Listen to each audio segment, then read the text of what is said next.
So 1st and 10 now from the 30.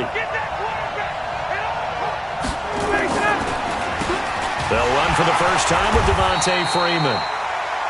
And that didn't fool anybody. He's going to be dropped in the backfield. That's going to wind up a loss of a full 3 yards on 1st down.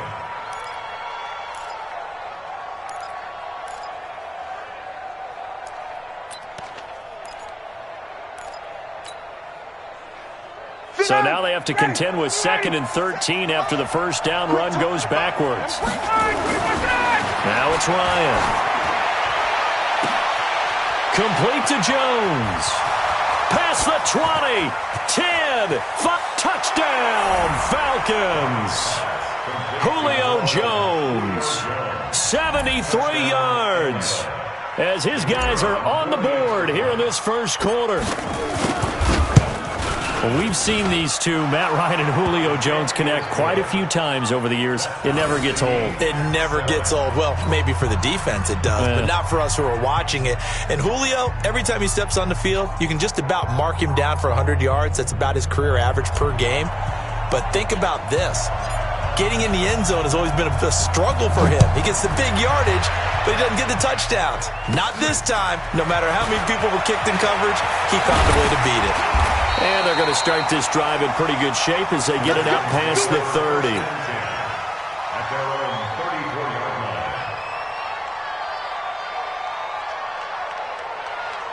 The Baltimore offense at the line, set to get going. And now last drive so successful with the ground game, ending in a touchdown. Do you stick with that formula? Jackson hit, and he lost the football. And the Falcons grab it. And this is going to be brought back. It's a scoop and score for the Falcon TD. And give some kudos to the defensive coordinator, I think, here. They bring the blitz, they dial it up, and it turns into 6 points for them. It's so nice to hear you actually give kudos to the defense. It is so nice. You're such an offensive guy like that. I love it. He dialed things up, and boy, a big play resulted for his guys. Well, you like the credit to the defense there, right, my friend? Yeah, do I ever? So here's the kickoff now as he'll get it again following that fumble return for a score. This is taken about 7 yards deep. And no run back here. This will be a touchback, and it comes out to the 25-yard line. The Raven offense set at the line for this next drive. And let's just say they're going to be looking to start over on this drive. A few moments ago, they were in the exact situation, but their first play led to a fumble that was returned for 6. Yeah, you definitely have to have a short memory to play in the NFL. You got to remember what you did wrong so you don't repeat it, but you can't dwell on it because then you will repeat it, and that's what you don't want to do. Through one quarter, 14-7 our score. Yeah, let's go sack lunch. The last play got just a yard. Here's 2nd and 9 from the 26. Now it's Jackson. He's going to find his tight end Boyle. And he makes it all the way down to the 31.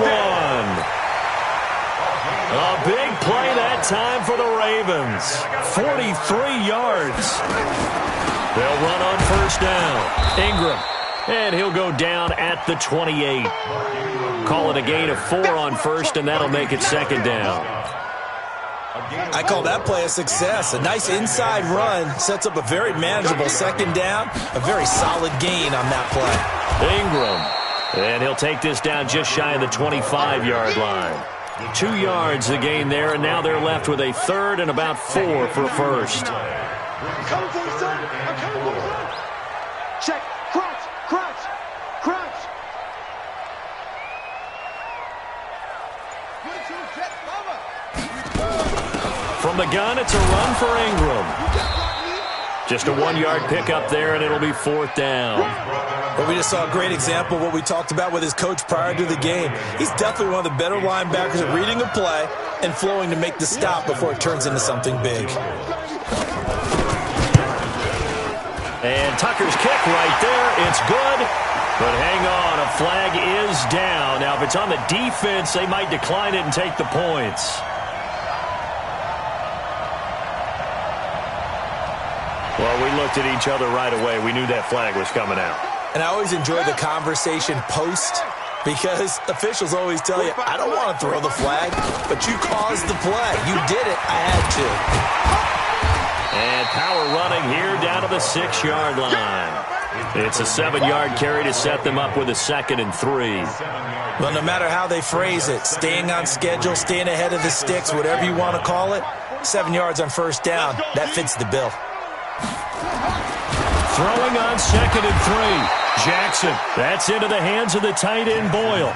No gain that time on the completion, and it'll be 3rd down. It's 3rd down and 4. We've hit the 2-minute mark of the 2nd quarter, 14-7. They had the catch on 2nd down, but it didn't help at all, and now they're looking at 3rd down here. Jackson. And they'll get him down about 3 yards short of the first. Only able to get back a yard for his efforts, and that leads us to 4th down. He certainly had plenty of success running the ball, and right now I'm getting the sense that he's looking to take off and run every time he steps back to throw. But they did a nice job there collapsing on him and holding him to a short gain. And that one, my goodness, that was almost too easy. Yeah, and you're not going to have too many attempts shorter than that one. I don't think anyone got a finger on it. That's about as bad a miss as you can have.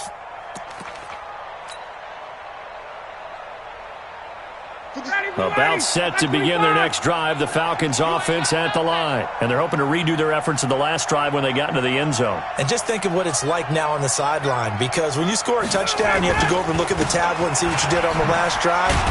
When you scored points, it's a whole lot better view than when you're trying to figure out how to fix things there. Tackle made there by Josh Bynes. The run only got a yard. Here's 2nd and 9. To throw is Ryan.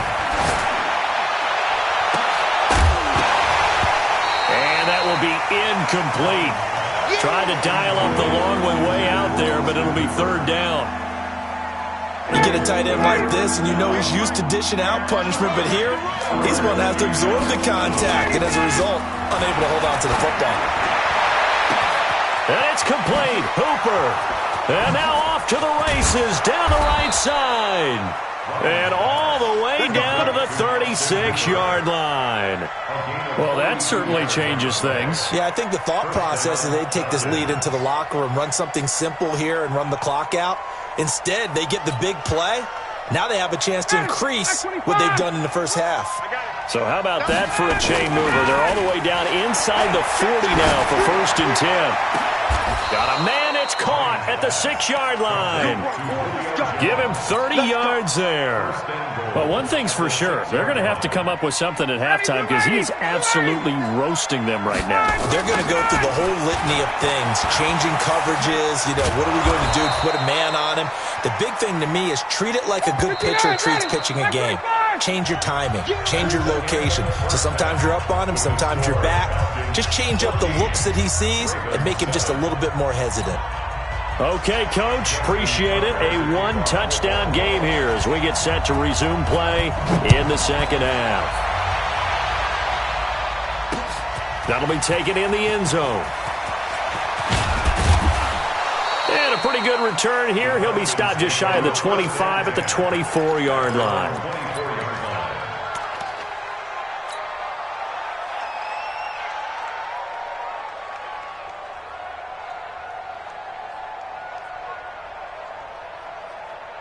About set to begin their next drive, the Falcons offense at the line. They have the lead now. They'll be looking to extend that lead. And this is where I enjoy talking about one of my favorite subjects, tendency breakers, or counters as I also like to call them. You've done things in a certain way in the first half, and they've had the ability to see what you've done. They're going to make their adjustments. So guess what? You adjust yourself and try and stay ahead of the pace because you are looking for some separation in this ballgame. The adjustment to the adjustment. Without a doubt. Show them one thing, hit them with something else. 19 yards to pick up there. Move the chains. Let's pick it up. It's out of time, guys. Out of time. Let's get off the field. They'll throw on first down with Ryan. Being chased out left. And the catch is made by Justin Hardy. And they're going to have this in a great spot way down in Baltimore territory. A big time. So after the big play, look at this, all the way down at the 15 now on 1st and 10.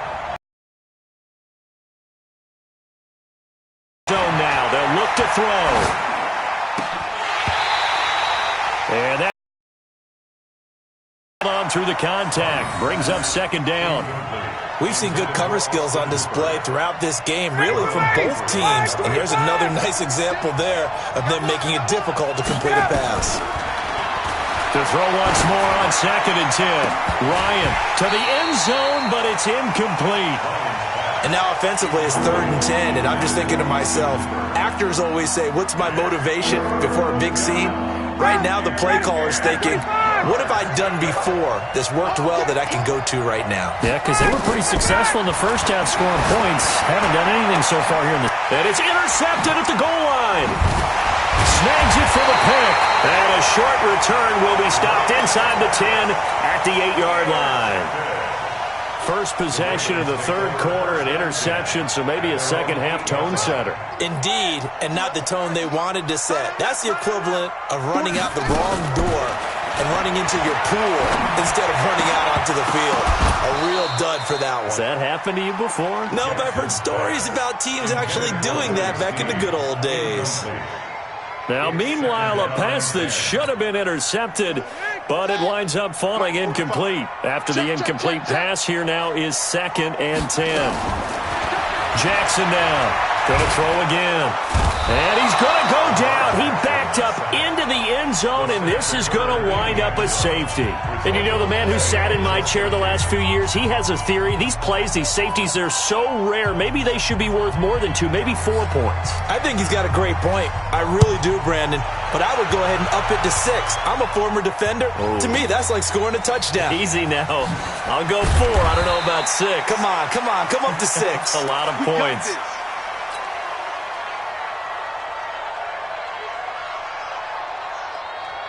About set to begin their next drive. The Falcons offense at the line. And the interception thrown in the red zone last time. We'll see if they can rebound. I just have to think the last thing he said as they went back out there was, don't do that again. What do you think?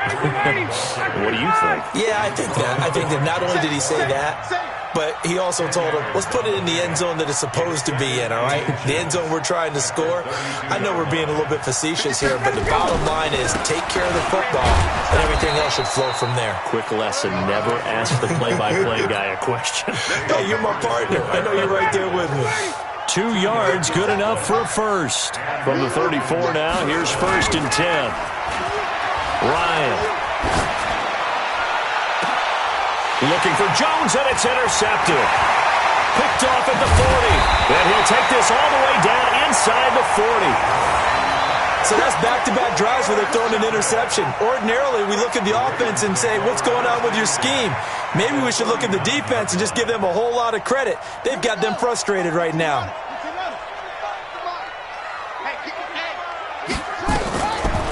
After the interception, here's Jackson. And a big loss here as he's taken down. Well, so much for setting the tone of the drive offensively. Giving up a big sack that loses that kind of yardage, not a great start. After the sack on 1st down, Jackson into double coverage, and it's intercepted. Picked off by Bleedy Ray Wilson. And they will finally stop him as he's down to the 40-yard line. Well, you were backed up into a 2nd and long, but instead of trying to get the yardage back in chunks, he's trying to get it all back at once. And this defense was just lying in wait, and they're there to pick this one off. Trying to shake off the interception. He'll look to throw. And this one goes nowhere. Losing yardage on the play back at the 46. Protection certainly going to need to be a bit better here on 2nd and 16. Escaping the pressure right. Call it a 3-yard gain, and that'll make it 3rd and 13.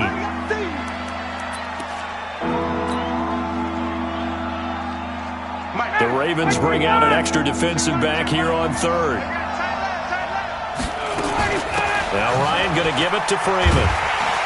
And this has been a familiar sight all afternoon as they stop him behind the line. That winds up being a 4-yard loss and leads to 4th down. Back now in Baltimore. It's the Falcons. They've got the football. They've got the lead as we get set to start the 4th. Here's Ryan Allen now, as he should be able to pin him back deep here with his first punt. And how about this, a fake? Oh, and this turns into a mess as it's intercepted. Anthony Averett picks it, and he'll get this back to the 32-yard line. Two-score game here in the fourth, and that pick, it kind of keeps the door ajar, doesn't it? It does, and you wonder about their strategy because with a two-score lead, you would think maybe you're just sitting on and trying to drain some clock. It's almost like they felt like, hey, we've got a good cushion. We can keep pressing it. It ended up costing them. I guess no need to force it when you can do that instead. First down, 18-yard gain. So one play, and they're already just shy of midfield. To throw is Jackson. Steps away to his left. Oh, you saw that one coming. It's intercepted. Throwing back across his body. Ricardo Allen with a pick. I think that interception happened for two reasons. Quarterback gets outside the pocket and panics a little bit, and receiver doesn't make sure he's absolutely in an open spot. So there's a guy lurking, took the ball from him. Yeah, so don't wave your arms, right, as a receiver if you're not wide open. Got to know that you're open, otherwise just don't do it. The run there on first down, going to get him 5 up to the 30. Give him 5 on the carry there, and it'll be second down. Brandon, you know how many times we've done games, and at the start of the fourth quarter, we see both teams hold up the four fingers, fourth quarter is ours. Well, how about this drive? You saw the four fingers for a 4-minute offense, and this offensive line has really hunkered down and established themselves. Now, this is where they say, put the game on our shoulders, we'll lead the way, right? No doubt about it, and let me tell you, if you're a running back, all you want to do is get behind those big fellas, have a little vision, and find some space. And a solid way to do that on the first play of the drive there. Ryan now perfect since the second half started. 7 of 7. It's 1st and 10. Ryan on the handoff. It's Freeman. And I think this defense knew what was coming as he is smothered behind the line. That's going to go as a loss of 1 on first down. Clock continuing to run. They'll probably wind this all the way before snapping it on second down. Here's Ryan. And this one taken in on the right sideline, but not in the field of play. They say it's incomplete. The throw led him a little too far. It brings up third down. The Falcons on third down. Off the play fake to Freeman. It's Ryan. Looking downfield for Jones. And intercepted. Maybe the turning point they need. Picked off here by Jimmy Smith. And it's a good return here as he'll get all the way up close to the 35. You hear me laughing, partner, and I'm not laughing at the situation, but sometimes you just get yourself into a rut. It's hard to shake yourself out of it.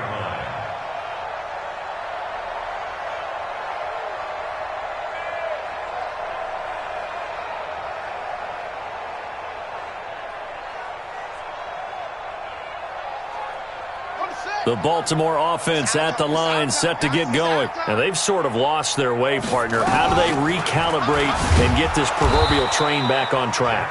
Well, this is where leadership really comes into play. How's the head coach handling it? The offensive coordinator? Sometimes they just make a joke. All right, guys, you had your fun? All right. Thrown up. Jackson hit, and he lost the football. And the Falcons grab it.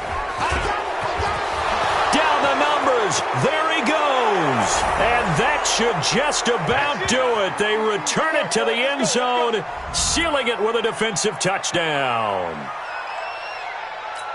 The offense, they've had some sloppy moments. Sloppy there again on that one, and it could be the backbreaker. From a defensive perspective, if the offense is going to be sloppy, you've got to take advantage of that. And that's what they've done all game long. And he'll get blown up behind the line of scrimmage, back at the 6. And you can bet they're preaching 2 hands on the ball here as the kick's away following that fumble return.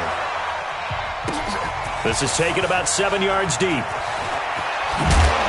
And he'll probably wish he'd reconsidered here. It will cost him 10 yards as he's down at the 15. In this position, trying to get back into the game, teams are looking for a spark from their special teams. That's not what they got, though. They got a setback, and they have a long field to cover if they want to try and put points on the board. He's going to let it fly. And that's caught inside the 35. And all the way in for a Ravens touchdown. Marquise Brown, 85 yards. As they're now just an extra point away from getting back within 1 score. No, we're not cheering. No, we're not rooting. But I am I'm excited about this, and I know you are too. We got a ball game again after that big-time strike. Big-time strike, and you are right. Don't go anywhere yet. This thing's not done.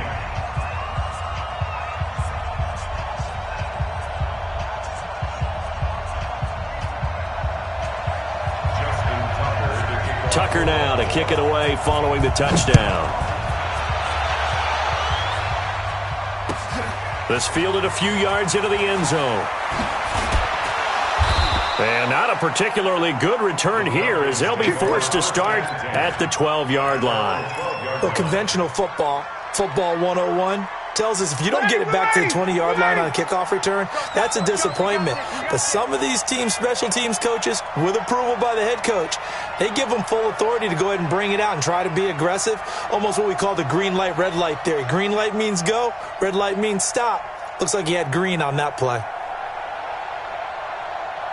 Kill, kill, kill!